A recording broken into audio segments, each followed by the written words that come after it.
hormat, segala puji, syukur kami panjatkan Tuhan. Hanya bagimu, Allah kami yang luar biasa. Pagi hari ini Tuhan, kami datang di dalam mezbah-Mu, membawa kehidupan kami. Kami datang untuk mempersembahkan kehidupan kami Tuhan. Biarlah menjadi persembahan yang kudus dan berkenan di hadapan hadirat-Mu Tuhan. Berkati ibadah kami dari awal pertengahan hingga pada akhirnya Tuhan. Segala kuasa-kuasa kejahatan, roh-roh Tuhan yang tidak senang melihat kami datang untuk beribadah, memuji, menyembah Allah yang luar biasa, kami hancurkan dalam nama Tuhan Yesus Kristus. Kami percaya Roh Kudus berkarya sehingga kami semua Tuhan boleh merasakan sukacita. Kami pulang nanti Tuhan, kami membawa damai kemenangan daripada Allah. Karena itulah yang Tuhan sudah janjikan buat kami semua. Dalam nama Tuhan Yesus Kristus, gantilah ibadah ini Tuhan. Haleluya.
Tuhan untuk selama-lamanya, sebab Engkau yang layak menerimanya.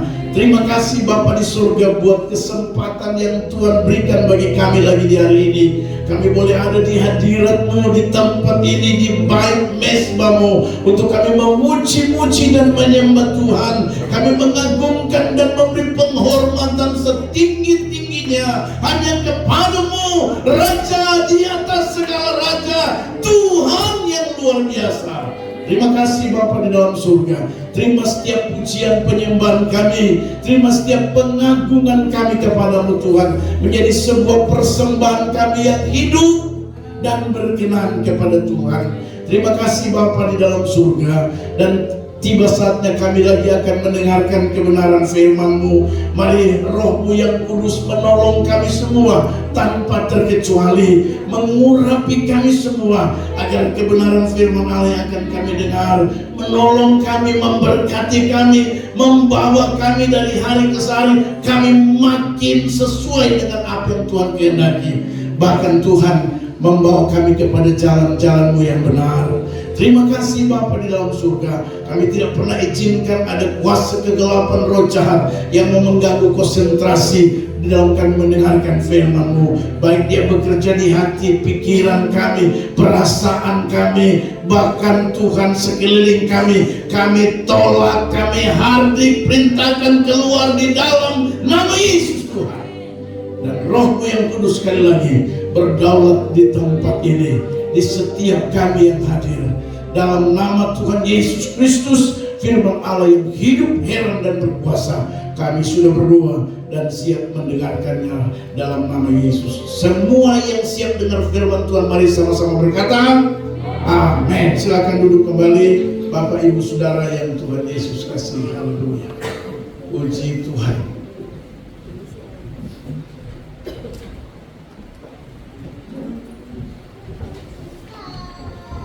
Haleluya, puji Tuhan Bapak Ibu Saudara.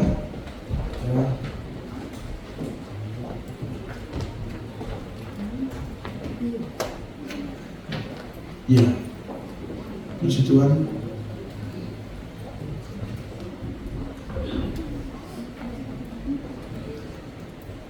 Kita bersyukur lagi kepada Tuhan, karena Tuhan itu selalu baik bagi kita semua. Amin. Haleluya. Puji Tuhan. Dan sebenarnya saya ingin mendengar kesaksian dari Bapak yang dari Nabire, ya, dan Ibu. Mungkin Bapak dan Ibu kalau bisa membagi berkat kesaksian bagaimana Tuhan menjaga kedua Bapak dan Ibu ini, keluarga kita yang ada di Nabire, ya, bisa. Bapak dan Ibu, ya, boleh maju ke depan. Haleluya. Mari kita beri tepuk tangan dan haleluya bagi Bapak dan Ibu. Mana Ibu? Ya, jangan sendiri-sendiri Bapak. Ya, gendong dia. Orang Manado bilang kele pak dia. Tahu kele berarti mari Ibu ya. Haleluya. Bisa kasih mic Pak Evan? Iya, kita mau dengar kesaksian daripada Bapak dan Ibu. Dulu masih muda, sekarang sudah opa dan oma. Haleluya.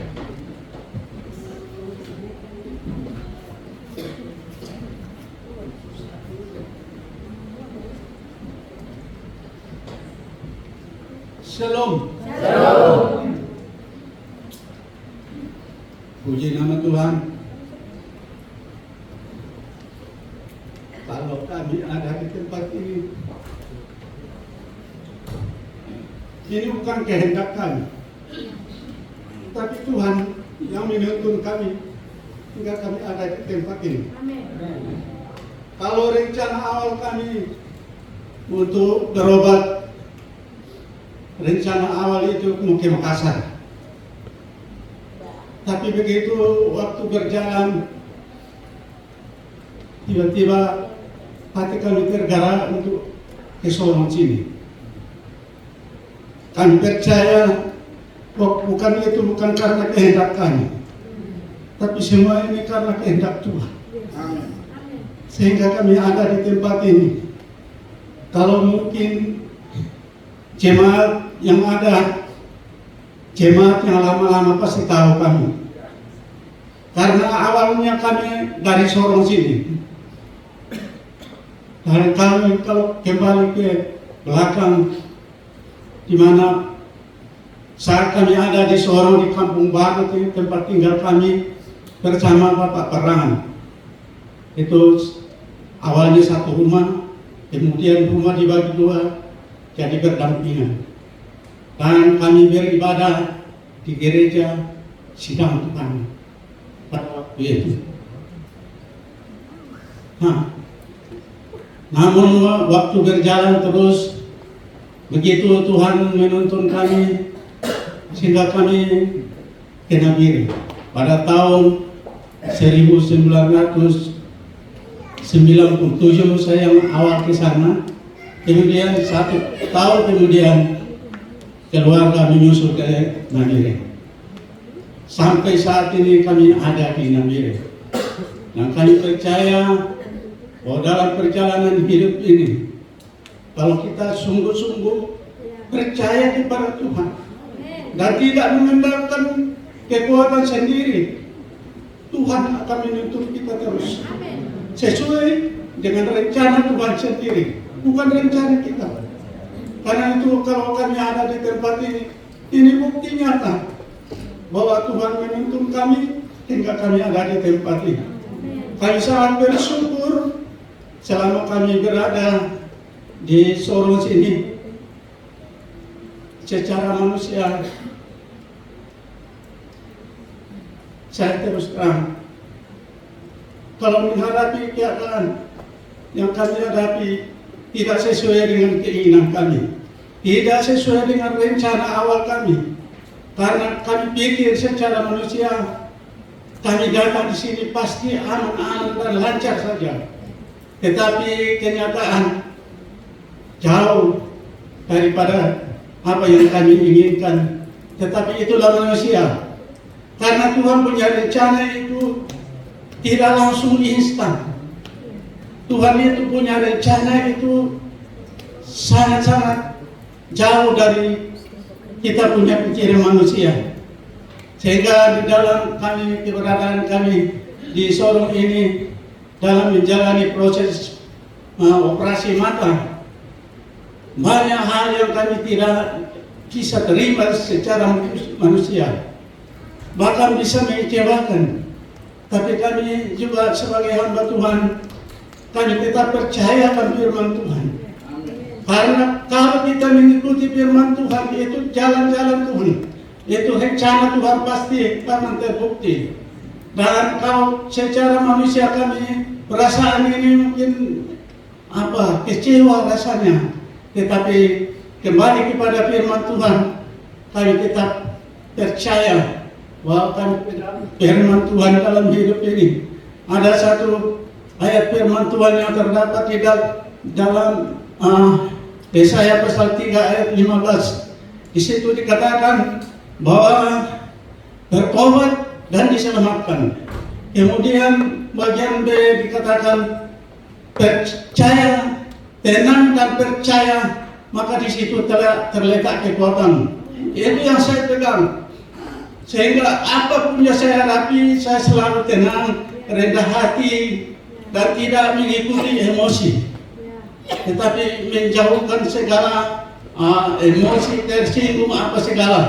Tetapi tetap megang firman Tuhan, bahwa tenang dan percaya, maka terletak kekuatan. Ini saya pegang teguh dalam hidup ini, bahwa di dalam perjalanan hidup kita, Tuhan punya rencana yang indah. Karena itu apapun yang kami hadapi, kami tahu bahwa semua perjalanan hidup ini itu sesuai dengan rencana Tuhan, bukan rencana kita manusia. Kami bersyukur kalau kami boleh ada di tempat ini. Itu kami percaya bahwa itulah tuntunan Tuhan dalam kehidupan kami, menuntun kami sampai ada di tempat ini. Kami sangat bersyukur juga kalau kami ada di tempat ini mendapatkan berkat-berkat lewat ibadah-ibadah yang dilakukan sudah 2 kali kami ada di tempat ini. Kami sangat diberkati oleh Tuhan lewat ibadah yang ada, di mana di dalam ibadah ini kami sungguh-sungguh merasakan kuasa Tuhan ada di tempat ini. Karena dari awal penyembahan, pujian terus berjalan sampai pada kesaksian. Ini yang kami dapatkan di tempat ini. Kami bersyukur kalau kami ada, itu semua tuntunan Tuhan bagi kami. Terima kasih untuk kami yang ada di tempat ini. Namun ke depan ini mungkin 2-3 hari kami akan kembali ke Nabire pada hari Rabu yang akan datang. Hari ini kami bersyukur karena di sini kami juga melihat mujizat Tuhan terjadi, karena pada waktu kami kontrol 2 minggu yang lalu itu dokter katakan 1 minggu kemudian datang kontrol lagi. Tapi ternyata waktu suster yang keluarkan surat kontrol itu, dia katakan ini 2 minggu lagi baru datang. Kami juga sedikit keberatan. Saya bilang, ini dokter saja janjikan 1 minggu, kenapa sampai panjang 2 minggu? Lalu suster katakan bahwa ini nanti aturannya itu 1 bulan baru bisa dapat kacamata. Nah, ini yang masalah kacamata ini memperpanjang kami ada di tempat ini. Tapi kami tetap bersyukur kepada Tuhan, dan satu firman Tuhan yang selalu menguatkan kami bahwa mengucap syukur dalam segala hal. Apapun yang kita hadapi, kita mengucap syukur karena lewat persoalan, lewat masalah, Tuhan siapkan yang terbaik bagi kita. Terima kasih untuk kepada Bapak Gembala di sini. Kalau kita di sini waktu kami masih muda sekali. Masih muda sekali. Tapi sekarang sudah Tuhan pakai lebih luar biasa lagi untuk melayani Tuhan. Doa kami Tuhan memberkati dalam pelayanan, dalam seluruh jemaat ini, supaya yang satu yang kita harus pelihara itu kesatuan. Kalau kita bersatu itu pasti apa saja yang kita rencanakan, Tuhan pasti menolong. Kami bersyukur dan kami juga minta bantuan doa, karena kami akan kembali ke Nabire, biarlah kami boleh kembali dengan selamat. Dan di sana kami akan bersaksi juga tentang jemaat kita yang ada di sini, keadaan pembangunan semua sungguh luar biasa. Kami tidak bisa membantu apa-apa, tapi doa kami Tuhan memberkati kita semua. Terima kasih, Tuhan memberkati.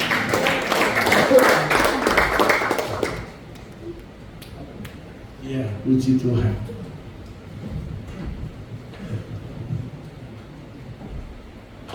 Ya, puji Tuhan. Tahun 97 ke Nabire dan sekarang boleh kembali, ya. Berapa tahun itu? Ya, saya masih umur 97. Berapa tahun itu? 97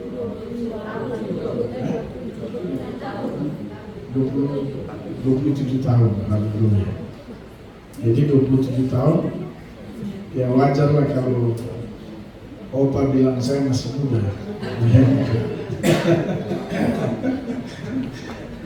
Tapi paling tidak bahwa saya sudah gembala 27 tahun.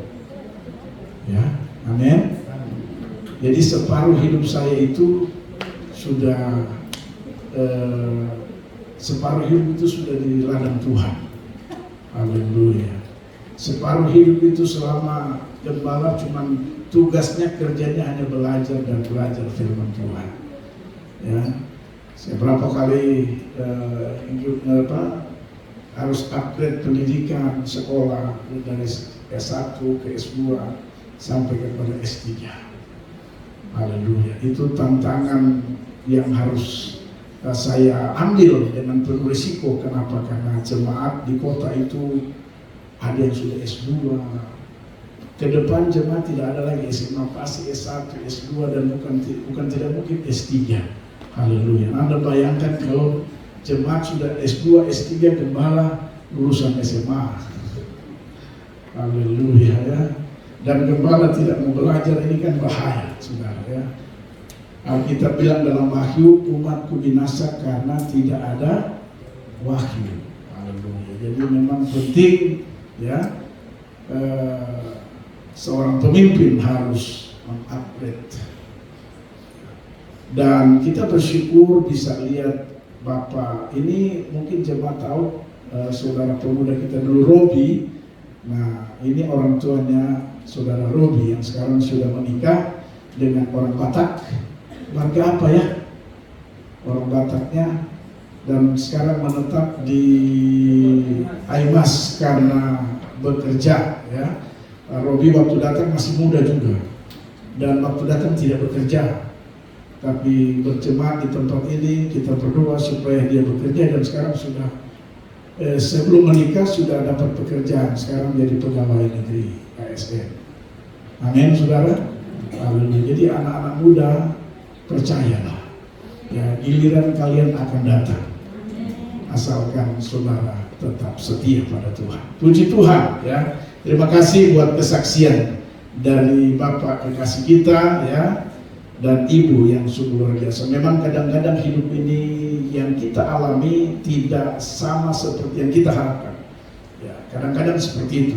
Yang kita harapkan baik, tapi ternyata yang kita hadapi bukan baik. Itu namanya proses ya. Karena Tuhan tidak senang instan tadi. Yang Tuhan senang berproses ya. Kalau instan itu bisa membuat orang punya sifat bisa berubah dari yang rendah hati jadi tinggi hati.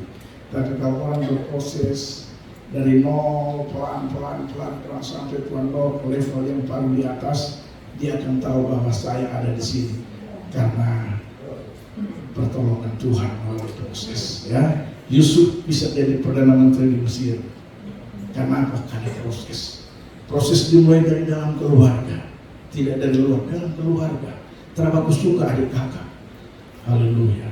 Sampai akhirnya kakak-kakaknya jual dia dan memberikan informasi yang keliru kepada orang tuanya. Dia sudah dimakan harimau, binatang buas. Padahal dorong yang dua, kasih makan dulu, disuruh. Puji Tuhan, kalau memang rencana Tuhan tidak akan pernah gagal. Kalau Tuhan sudah rencanakan dia mau jadi perdana menteri di Mesir, apapun tantangan, masalah, tetap sampai juga ke tujuan Tuhan. Amin. Ingat itu saudara. Kalau Tuhan punya tujuan Anda menjadi orang hebat, tantangan, masalah, persoalan, pergumulan, jangan pernah mundur. Karena rencana Tuhan tidak akan pernah gagal. Amin. Puji Tuhan. Nah kali ini kita akan lihat lagi kebenaran firman Tuhan ya.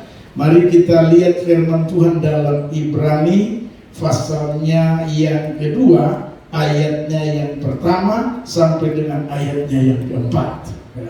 Kita lihat Ibrani pasal yang kedua, ayatnya yang pertama sampai dengan ayatnya yang keempat. Saya akan bacakan bagi kita semua. Kita boleh lihat Alkitab kita di baik Alkitab offline maupun online ya, di gadget atau handphone kita ya. Tapi saya berharap bukalah Alkitab, jangan buka yang lain ya, jangan buka Facebook dan lain-lain. Haleluya.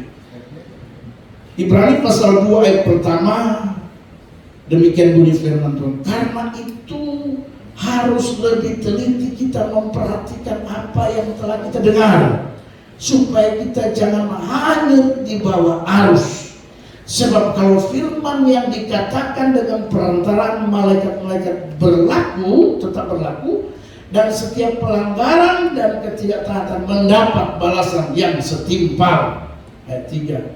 Bagaimanakah kita akan luput jikalau kita menyia-nyiakan keselamatan yang besar itu, yang mula-mula diberitakan oleh Tuhan dan oleh mereka yang telah mendengarnya? Karena kepada kita dengan cara yang dapat dipercayai, sedangkan Allah meneguhkan kesaksian mereka oleh tanda-tanda dan mujizat-mujizat dan oleh berbagai-bagai pernyataan kekuasaan dan karena Roh Kudus yang dibagi-bagikannya menurut kehendaknya. Haleluya.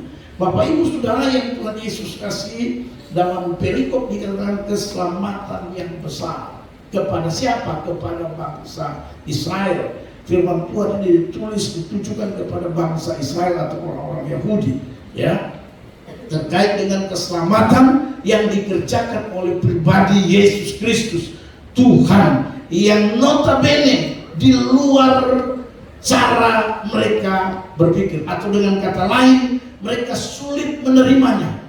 Bahkan sampai sekarang masih ada agama Yudaisme atau agama Israel yang belum menerima Yesus sebagai Tuhan. Haleluya.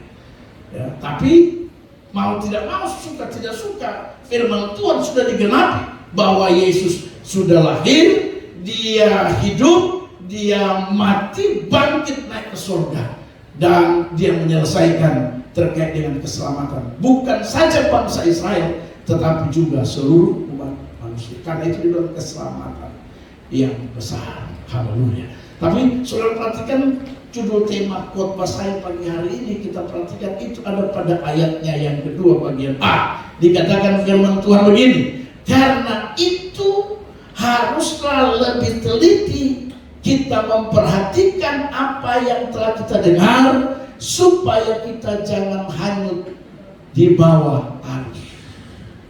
Tema khotbah saya, hidup harus lebih teliti. Bilang kiri kanan, hidup harus lebih teliti. Haleluya. Kenapa saudara yang Tuhan Yesus kasih? Tadi saya sudah kasih tahu sedikit latar belakang kenapa firman Tuhan ini seperti ini. Karena bangsa Israel, mereka yang sudah menerima Yesus oleh pemberitaan Rasul, ya, oleh pemberitaan Rasul, mereka mengalami penganiayaan besar. Jadi begitu terima Yesus, mereka mengalami penganiayaan. Sampai akhirnya mereka berpikir begini, daripada kita terima Yesus, kita dapat penganiayaan, lebih baik kita kembali ke agama kita semula, aman-aman saja, yaitu agama Yahudi. Itu dia. Tapi dengan baik, penulis Ibrani ingin memberitahukan kepada mereka, kepada orang-orang Israel yang sudah menerima pengajaran daripada rasul-rasul, atau dengan kata lain yang sudah menerima pengajaran Yesus Kristus, sudah menerima pengajaran Injil, di mana Injil itu yang memberikan keselamatan secara cuma-cuma. Tapi mereka mengalami penganiayaan yang luar biasa, saudara. Bahkan bukan cuma anggota, tapi rasul-rasul itu mengalami penganiayaan. Nah, dasar inilah, berdasarkan latar belakang inilah, penulis Ibrani ingin memberitahukan kepada mereka supaya mereka hidup harus lebih teliti. Itu yang menjadi tema khotbah saya. Hidup harus lebih teliti. Dalam hal apa? Mendengar. Perhatikan baik-baik firman Tuhan bilang gini. Karena itu harus lebih teliti kita memperhatikan apa yang telah kita dengar. Jangan sampai maksud daripada penulis, kamu sudah dengar keselamatan yang besar yang dikerjakan oleh Yesus Kristus, itu tidak menjadi pegangan daripada bangsa atau orang-orang percaya yang notabene orang Israel, Yahudi. Ya, kalau mereka tidak memperhatikan baik, mereka bisa kembali. Ya, salah satu contoh alasan mereka kembali kepada agama mereka yang lama, yaitu agama Ibrani atau agama Yahudi atau yang disebut dengan Yudaisme, karena mereka mengalami banyak masalah, banyak persoalan. Kira-kira begitu, saudara. Kalau terima Yesus, pengikut Tuhan, saudara pikir enak-enak saya? Tidak, saudara. Hampir semua orang yang ikut Yesus pasti dia akan mengalami pergumulan, akan mengalami tantangan. Bahkan tadi kita dengar kesaksian dari Nebiri berharap bahwa semua akan baik-baik saja. Ya, tapi sampai di sini berbeda. Nah, itulah pengikut Yesus. Ya. Kira-kira itu yang menjadi latar belakang daripada penulis Ibrani ini. Karena itu Bapak Ibu Saudara yang Tuhan Yesus kasih, kita pun yang hidup di akhir zaman ini, kita harus hidup lebih teliti. Apa sih pentingnya, atau apa alasan, atau apa manfaatnya hidup itu harus lebih penting. Hidup itu harus lebih teliti, maksud saya. Karena kalau kita tidak teliti, apalagi dalam hal mendengar informasi, apalagi soal ajaran-ajaran, ini bisa mempengaruhi seluruh hidup saudara dan saya. Ya.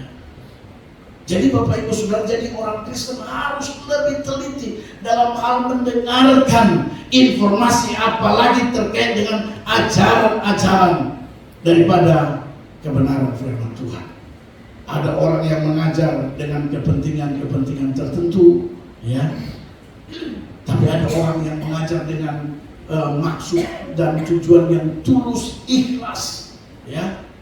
Bahkan kita tahu Paulus pernah mengecam para hamba-hamba Tuhan yang menyampaikan ajaran firman Tuhan dengan kepentingan mereka. Paulus bilang begini, Tuhan mereka ialah apa? Perut. Haleluya. Karena itu kita harus teliti dalam hal mendengar. Selain itu juga kita teliti dalam hal kita berkata-kata, supaya benar-benar yang baik yang kita dengar maupun yang kita sampaikan itu benar-benar ajaran Injil, yaitu keselamatan yang besar itu. Haleluya. Jadi Bapak Ibu Saudara yang Tuhan Yesus kasih, pertanyaannya buat kita semua, seberapa pentingnya hidup ini harus lebih teliti. Haleluya. Apa pentingnya? Atau apa manfaatnya? Atau apa untungnya? Perhatikan firman Tuhan berkata masih pada ayat yang kedua. Dikatakan firman Tuhan begini, karena itu harus lebih teliti kita memperhatikan apa yang telah kita dengar. Ini jawabannya. Supaya kita jangan hanyut di bawah arus. Jadi kebenaran pertama, kenapa kita harus lebih teliti dengan baik? Kenapa kita hidup itu harus teliti dalam hal mendengar, dalam hal menyampaikan? Supaya apa? Alkitab berkata, supaya kita tidak hanyut di bawah arus. Yang dimaksud dengan hanyut di bawah arus ini, yaitu kita bisa terbawa dengan pengajaran-pengajaran dunia yang tidak sesuai dengan Injil keselamatan yang besar itu. Itu maksudnya. Kalau saudara dan saya tidak teliti, apa orang bilang kita ikut saja. Ini yang bahaya. Ya. Makanya penulis Ibrani ingin memberitahukan kepada orang-orang percaya yang notabene mereka adalah orang-orang Israel, orang-orang Ibrani yang punya agama Yudaisme, dan agama itu mengatur negara. Ya, kalau di Israel agama itu salah satu kekuatan negara. Apa yang disampaikan oleh imam itu harus didengar oleh semua rakyat. Berbeda macam kita di negara-negara yang lain, termasuk negara kita. Haleluya. Nah, karena itu Bapak Ibu Saudara, Alkitab dengan jelas bilang kita harus menjadi orang yang hidup lebih teliti dalam hal mendengar. Kenapa? Supaya kita jangan hanyut di bawah arus. Haleluya. Maksudnya hanyut di bawah arus ini, yaitu kita terbawa kepada ajaran-ajaran dunia. Haleluya. Tapi bukan ajaran-ajaran Injil. Ya, contoh ajaran dunia itu begini.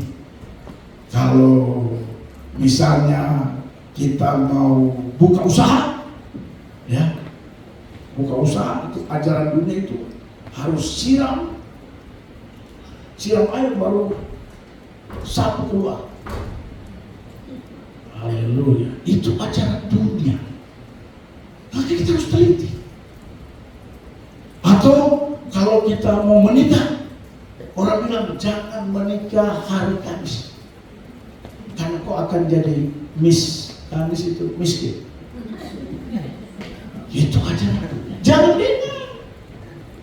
Kita akan bahaya, makanya harus teliti. Kalau nggak teliti kita akan terbawa. Harus ajaran-ajaran dunia yang tidak sesuai dengan ajaran Injil yang dimaksud dengan keselamatan besar itu. Haleluya. Kalau bangun rumah harus menghadap selatan, tidak boleh barat. Haleluya. Apalagi contoh, ada contoh. Ya. Nah, orang Israel kental dengan ajaran-ajaran itu. Orang Israel itu kental dengan pengajaran-pengajaran seperti itu, Bapak Ibu.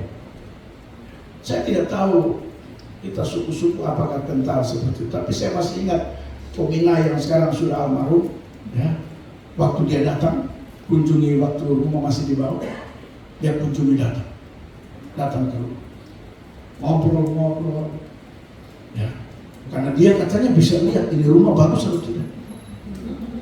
Tomina yang inna lillahi wa inna ilaihi raji'un, tinggal bulan September kita pergi tanam dia, ya. Waktu dia datang, dia keliling pastori. Ini pastori. Kalau rumah biasa kan, dia keliling pastori, dia ke belakang, dia. Saya bilang haleluya. Ini peramal kah? Akhirnya dia duduk. Mami bikin pisang goreng, kita minum. Makan pisang goreng. Dia bawa mami itu puntie. Dia bilang enak itu. Bisa makan. Terus dia bilang begini, Empo, dia panggil, cucu, ya, ini rumah bagus sekali. Kenapa bagus? Saya sudah lihat dia keliling di belakang saya. Rumah yang sekarang itu sebongkar. Ini bagus. Ini rumah ini menghadapnya pas katanya. Ya. Baru rumah ini nanti banyak rezeki.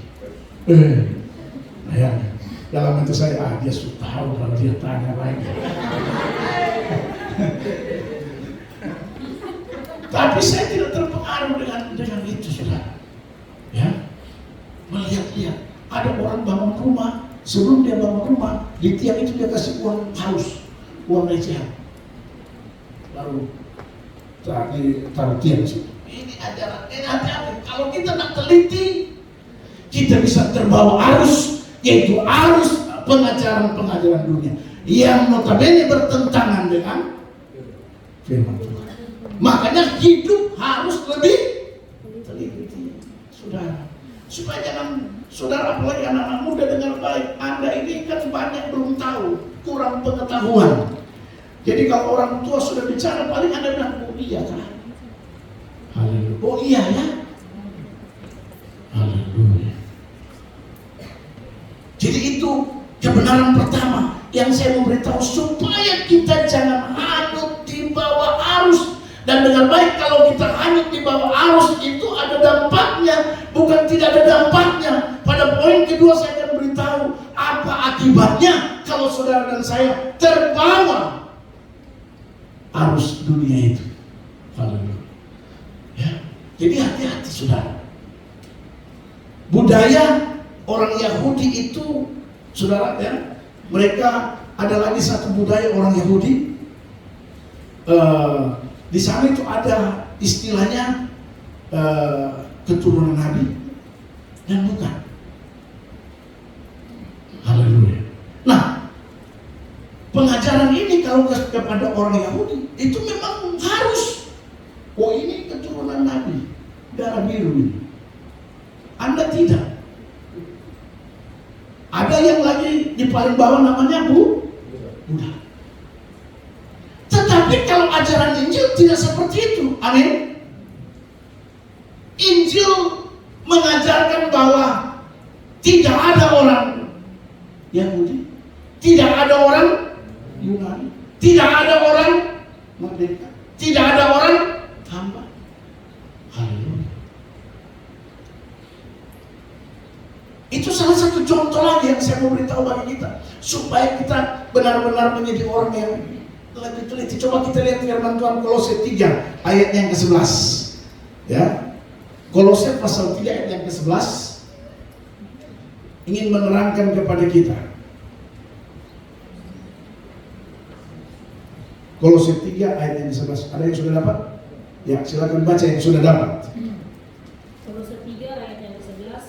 Dalam hal ini tiada lagi orang Yunani Dalam hal ini tiada lagi orang Yunani atau orang Yahudi, atau Yahudi, orang bersunat atau orang tak bersunat, terus, orang barbar atau orang miskin, terus, budak atau orang merdeka, tetapi Kristus adalah semua dan dalam segala sesuatu. haleluya. Dalam pengajaran keselamatan besar yang ditulis oleh penulis Ibrani menjelaskan kepada orang-orang Israel yang sudah percaya Yesus bahwa sudah tidak ada lagi. Dikuatkan lagi dalam surat Paulus kepada jemaat yang ada di Galatia 3 ayat 28 bahwa memang tidak ada lagi orang yang sudah percaya Yesus. Tidak ada lagi. Kita semua sama, ya, amin. Termasuk tingkat sosial kita sama. Tidak ada orang merdeka, tidak ada orang miskin. Jadi di hadapan Tuhan, saudara, tidak beda-beda. Kalau dunia itu biasa beda-beda. Ini orang kaya, ini orang miskin. Salah satu contoh membuktikan dunia dan gereja. Kalau dunia itu, kalau orang kaya diantar duduk di paling, betul nggak? Betul nggak? Lihat begini, yang datang tuh Pak Roy Pasani, langsung penerima tamu gue bisa.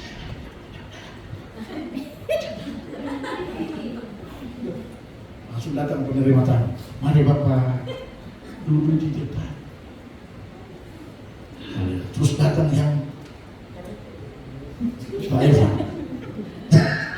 Ini contoh kan nanti Pak Evan juga jadi besar. Penerima tamu, siapa itu?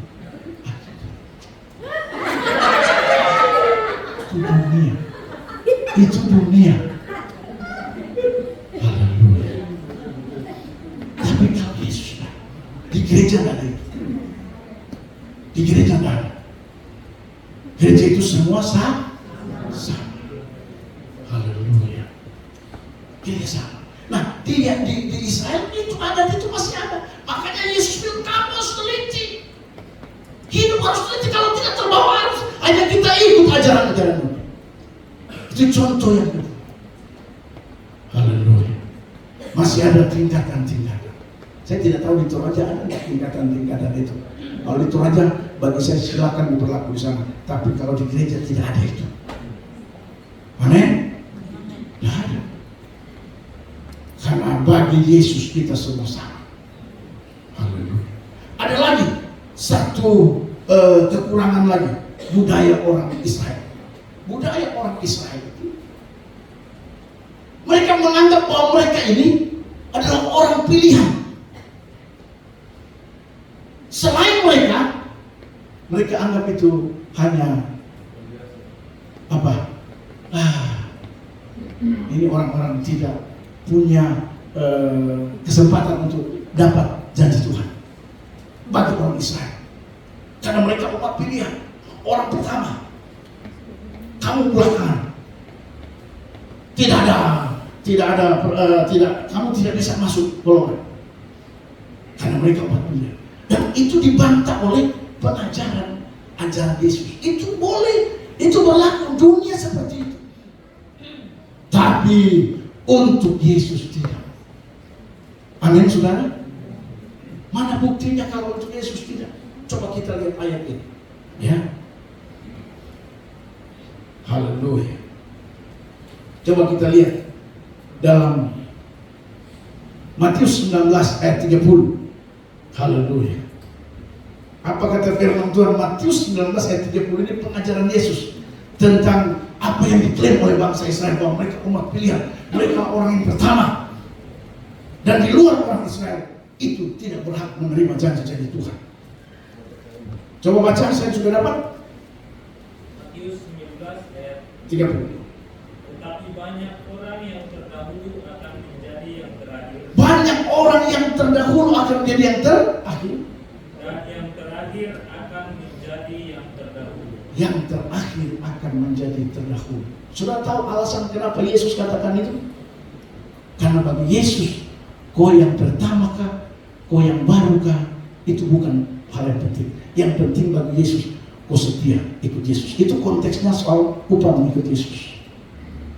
Haleluya. Jadi dalam gereja tidak ada dikenal orang pertama dan orang yang terakhir.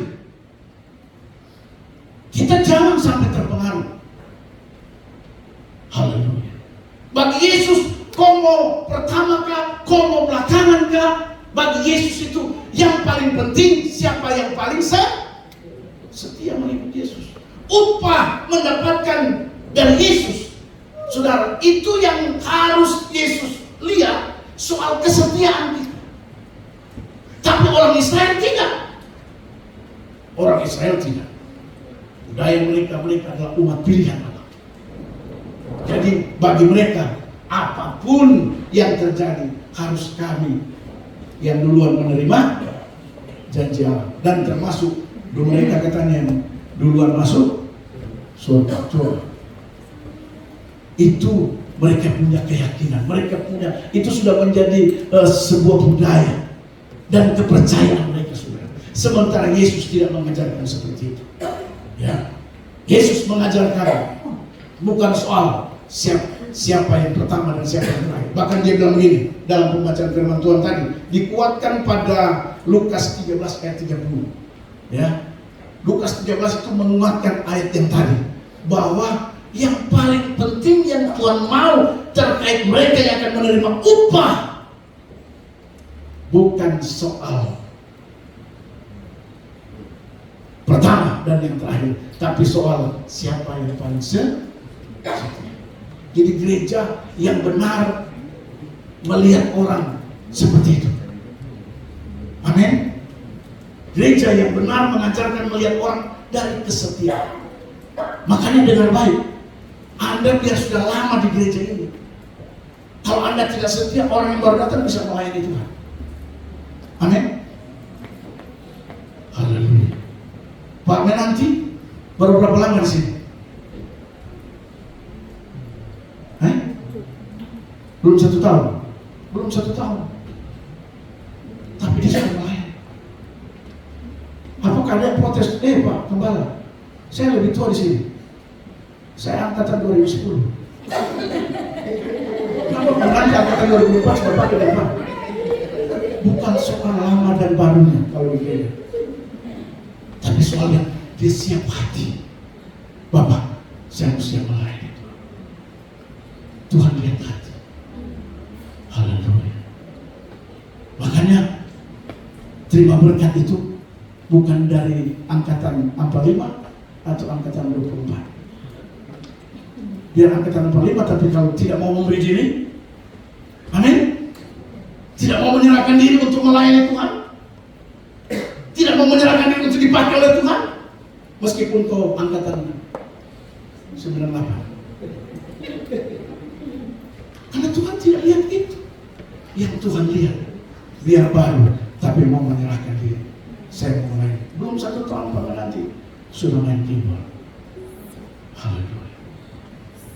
Saya harap tidak ada yang protes dan bilang sama saya, Pak Gembala, Pak nanti belum melayani. Kenapa? Orang baru. Gereja ajaran Yesus bukan seperti itu. Ajaran Yesus itu siapa yang setia. Amin. Kalau ajarannya memang orang Israel begitu, dunia juga begitu. Apalagi kalau ASN. Tapi ASN itu ada yang baru sudah langsung diangkat. Ada yang lama jadi honor, nggak diangkat-angkat. Itu gara-gara apa ya? Tapi biasa akan keluar kalimat dari kepala-kepala dinas begini, tolong hargailah yang sudah lama-lama. Saya pendapat kalau itu di luar gereja. Haleluya. Saya sependapat, tidak apa-apa, karena itu memang di luar gereja. Tapi kalau di gereja dengan baik, saya memberitahu, saya ingin memberitahu kebenaran. Tidak ada yang seperti itu. Makanya kita harus lebih teliti. Baik kita yang berkata-kata maupun kita yang mendengar. Supaya apa? Yang pertama, jangan kita bawah arus pengajaran dunia yang menyesatkan. Amin. Haleluya. Ayatnya yang Lukas 13 ayat 30, coba baca itu. Itu menguatkan lagi ya, terkait dengan bukan siapa yang terdahulu dan siapa yang terkemudian. Jadi Bapak Ibu Saudara, ada 3 alasan inilah yang saya beritahu bagi kita, mengapa kita harus hidup lebih teliti supaya jangan hanyut di bawah arus. Haleluya. Harus lebih teliti. Jadi orang Kristen, jadi anak Tuhan, jadi orang percaya dengan baik, jangan cuma jadi ikut-ikutan saja.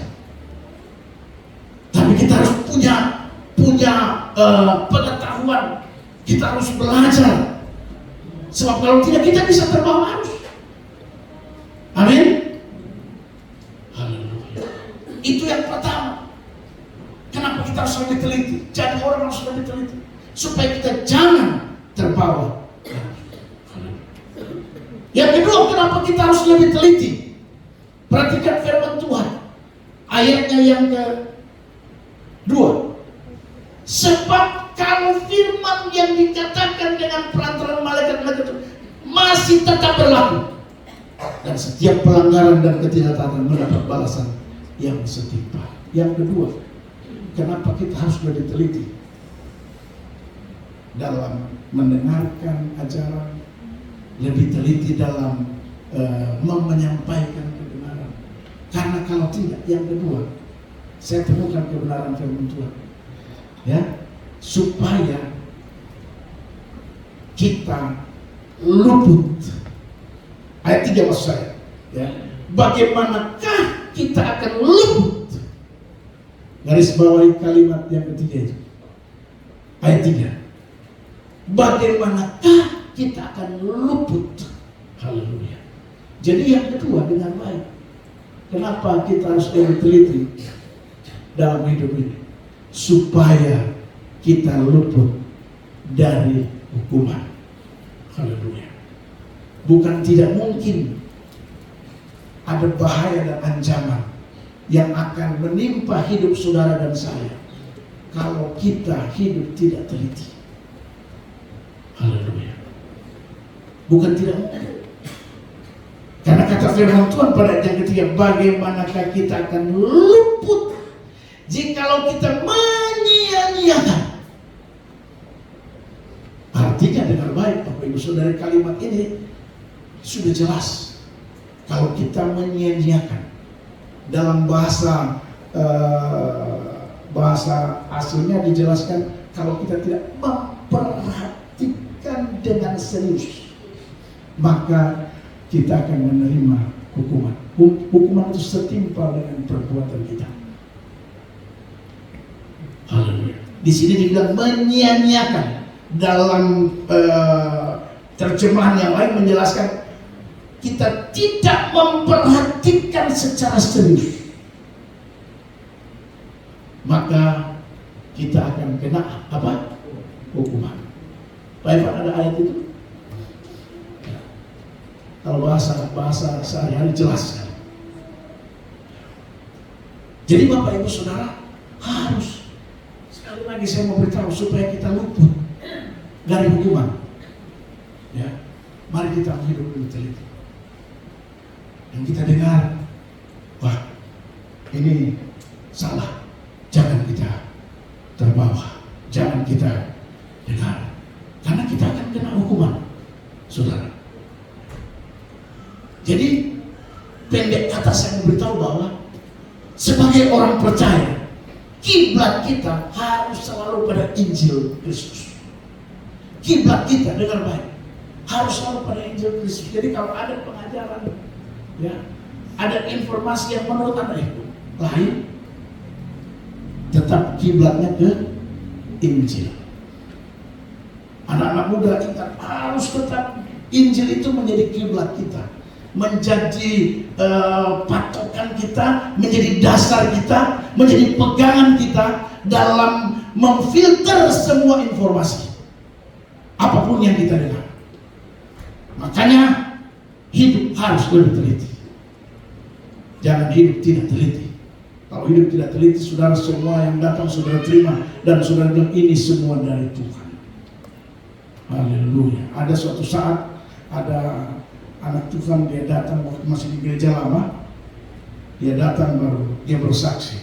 Sebelum bersaksi di gereja, dia kasih tahu saya di rumah.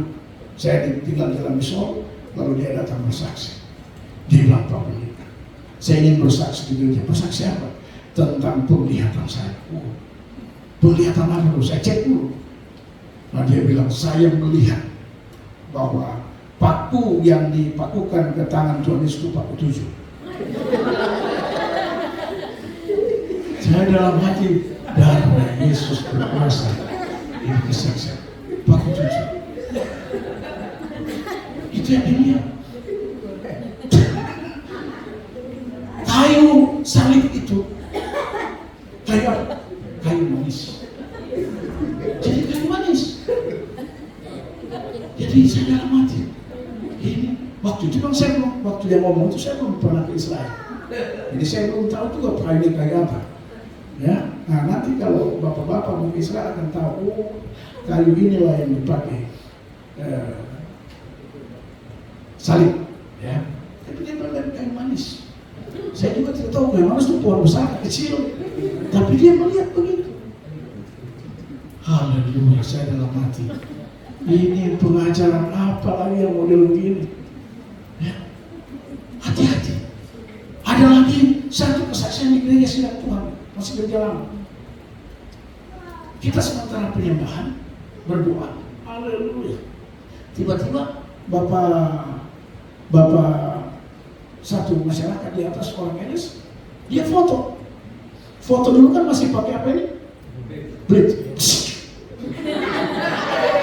Yang bunyi saudara kalau tutup mata, blitz itu kan ya. Habis puji-pujian, pemimpin pujian bilang gini, saya buka mau kesaksian, kelas satu datang ibu dari belakang. Saudara-saudara, saya mau bersaksi. Tadi saya melihat cahaya dari saya. Jadi dia pikir itu blitz itu cahaya dari surga. Terus yang baik tua yang foto dia berteriak, itu saya yang foto.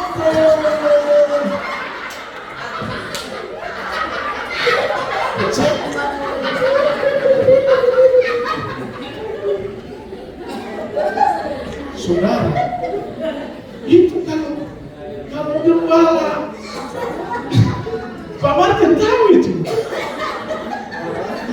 Kalau gembala terhadap hikmat, gembala lagi bilang, yes. Ini kan bahaya, saudara. Padahal itu orang sebut. Beda dengan sekarang, tidak perlu ada kamera dulu, Pak. Sudah cahaya keluar berbunyi lagi. Ibu itu dia dengan gembiranya naik ke atas dan ingin bersaksi dan tahu kalimat dia bilang, cuma tadi waktu kita menyembah cahaya dari surga datang.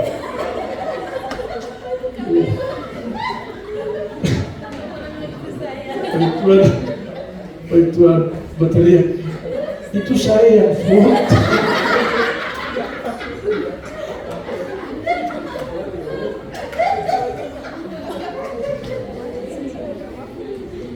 Makanya saudara, kita harus teliti. Jadi orang percaya harus teliti. Amin. Ya. Kalau kita teliti bahaya. Dan Alkitab berkata akan ada hukuman. Kalau sudah perhatikan ayat yang ketiga, bagaimanakah kita akan luput? Di sini tidak dijelaskan cuma sampai di luput, tapi saya cari tahu yang dimaksud dengan bagaimana kita bisa luput. Ternyata ada hukuman di situ. Betul nggak? Haleluya. Dan karena itu ada hukuman, makanya penting bagi kita jadi orang lebih teliti. Supaya yang pertama, kita tidak harus hanyut terbawa arus pengajaran dunia. Yang kedua, supaya kita tidak kena hukuman. Hukuman itu bisa saja lewat kesehatan. Bisa. Tiba-tiba ada baik-baik, tiba-tiba sakit. Haleluya. Bisa juga lewat apa?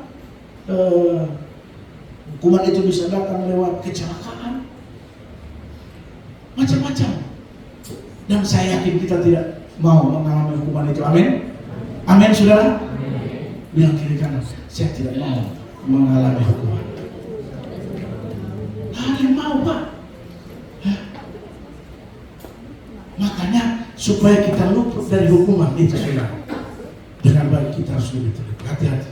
Saudara jangan orang bilang ya, ada yang bilang ya, jangan ya terus. Haleluya. Iman itu kan bukan perasaan. Amin. Tapi iman itu tindakan kebenaran. Makanya Tuhan melarang orang hidup itu di luar iman. Jadi hidup oleh iman. Makanya Alkitab bilang orang benar hidup oleh iman. Kalau kita tidak hidup oleh iman, maka hidup ini akan terus mengalami banyak masalah. Ya. Karena kita hidup oleh perasaan. Tidak boleh hidup oleh perasaan. Amin. Haleluya. Jadi Bapak Ibu Saudara, itu yang kedua yang saya ingin sampaikan kepada kita. Ya. Kenapa begitu penting kita harus hidup ini lebih teliti dalam hal menyaring, mendengar informasi, apalagi soal ajarannya. Dan kiblat kita sekali lagi itu harus kiblat ke firman Tuhan, Injil Yesus. Haleluya. Amin. Jangan sampai saudara kalau sakit, kiblat Injil itu berdoa. Dalam nama Yesus penyakit perut sembuh. Penyakit keluar dari perut. Nah, itu kiblat. Jangan saudara ambil jahe, baru gigit jahe.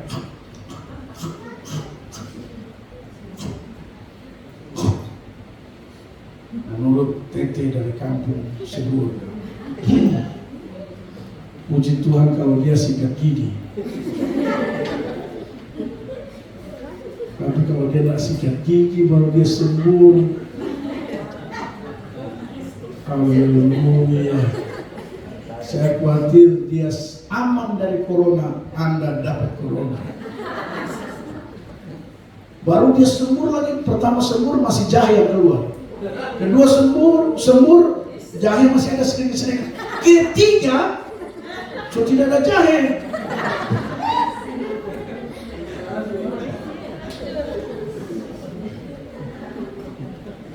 Orang Sangir, dari Sangir mau ke Manado, mau jual jahe, 1 karung jahe di perahu, dia dari sana menuju kota Manado, Bitung, pelabuhan. 1 mil dari laut dia lihat ada mercusuar yang menyala mati. Lalu temannya bilang, oke, kenapa? Malah hantu itu banyak. Tak berhenti, baru temannya bilang sudah sembuh pada dia. Mungkin satu di depan dia mampu dia mulai sembuh. Sampai jahe setengah, mau pedis. Lampu hantu tetap menyala, mati. Baru dia bilang, tuh balik pulang. Lapor di kampung bilang hantu Manado.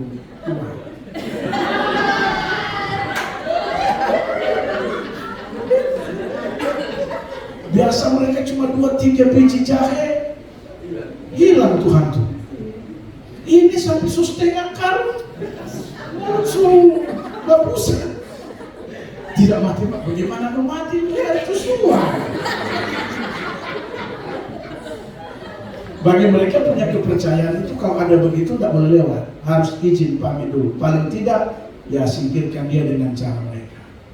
Haleluya. Ada orang sana sih. Haleluya. Oh ada yang itu cerita, ya cerita mitos di Manado, saudara. Jadi Bapak Ibu Saudara yang Tuhan Yesus kasih, kita mau lebih teliti supaya kita tidak kena hukuman atau luput dari hukuman itu. Amin saudara. Dan yang ketiga, seberapa penting kita harus hidup lebih teliti. Ayatnya yang keempat, perhatikan seberapa penting Pak kita hidup lebih teliti. Ayat 4 bilang begini, Allah meneguhkan kesaksian mereka. Saudara saya, bukan cuman para rasul, bukan cuman orang percaya pada saat itu. Kalau saudara dan saya kiblatnya kepada Injil, kalau kita mempertahankan kepada ajaran keselamatan yang besar itu, ayat yang keempat, Allah meneguhkan kesaksian mereka oleh tanda-tanda dan mujizat-mujizat. Haleluya. Saya percaya kita mau hidup ini juga mengalami mujizat dan tanda-tanda heran dari Tuhan. Amin. Karena itu harus hidup lebih teliti. Haleluya. Saudara mau mengalami tanda-tanda heran dari Tuhan? Mau mengalami mujizat dari Tuhan? Hidup lebih teliti. Haleluya. Ayat ini saya bilang puji Tuhan. Kalau kita hidup lebih teliti, kalau kita mau pertahankan kebenaran, kita mau berkiblat kepada Injil, keselamatan yang besar itu, Alkitab berkata, saudara dan saya akan disertai dengan tanda-tanda heran dari Tuhan dan juga mujizat-mujizatnya. Dan saya percaya kita semua mau mengalami hal yang sama, termasuk saya yang bicara. Amin saudara. Saya tidak tahu masalah hari-hari ini, saya tidak tahu pergumulan hari-hari ini, tapi dengan kalau saudara dan saya mau mengalami tanda-tanda heran dari Tuhan. Kalau dalam bahasa asli dibilang, Anda akan mengalami keajaiban. Bukan tanda-tanda heran, tapi keajaiban. Keajaiban itu sesuatu yang tidak Anda pikirkan, itulah yang terjadi. Sehingga disebut ajaib. Kok bisa ya?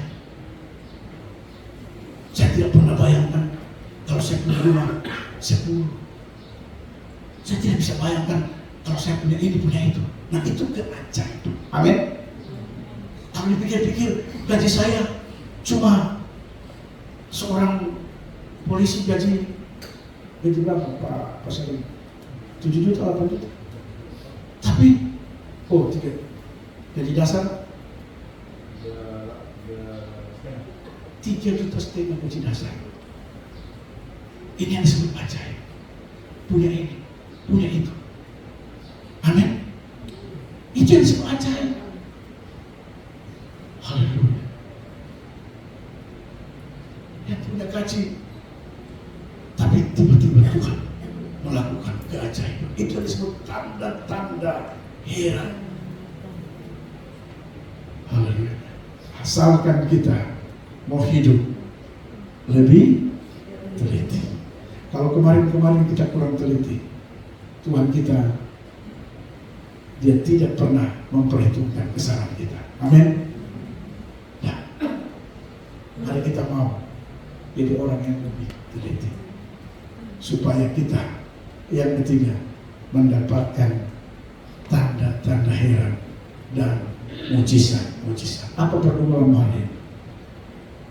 Apa doa dan rencana hari ini? Saya mau beritahu buat kita, mari kita mau hidup lebih teliti dengan Tuhan.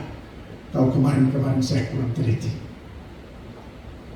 mulai hari ini saya mau belajar lebih teliti lagi.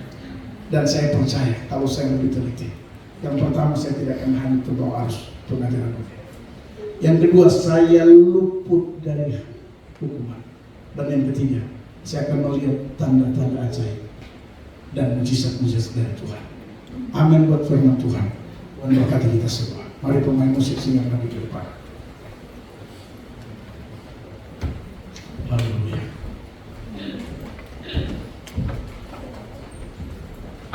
Kadang waktu kita menghadapi pergumulan, kita tidak tahu cara bagaimana kita harus lakukan.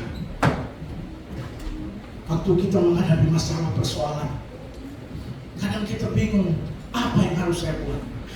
Tapi saya memberitahu kepada saudara bahwa Allah, saudara dan saya, Dia tahu cara terbaik untuk menolong kita. Mari bawa pergumulan saudara kepada Tuhan dan katakan, Tuhan, saya mau hidup lebih teliti lagi. Saya mengajak kita semua bangkit berdiri. Haleluya. Saya tidak tahu pergumulan saudara.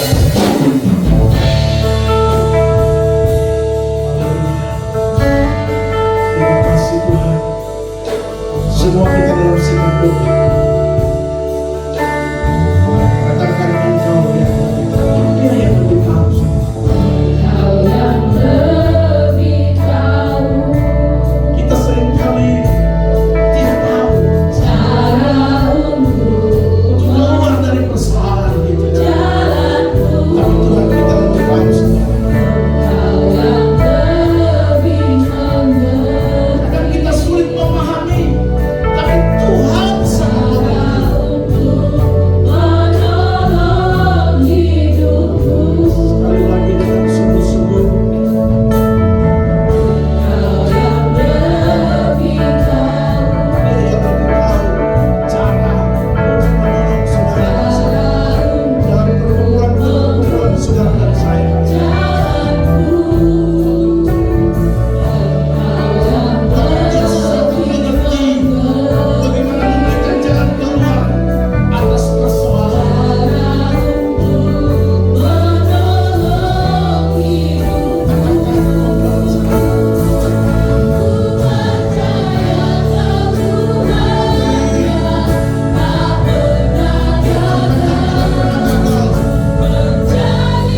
percaya bahwa Engkau Tuhan yang tidak pernah gagal, menjadikan kami semua lebih daripada pemenang.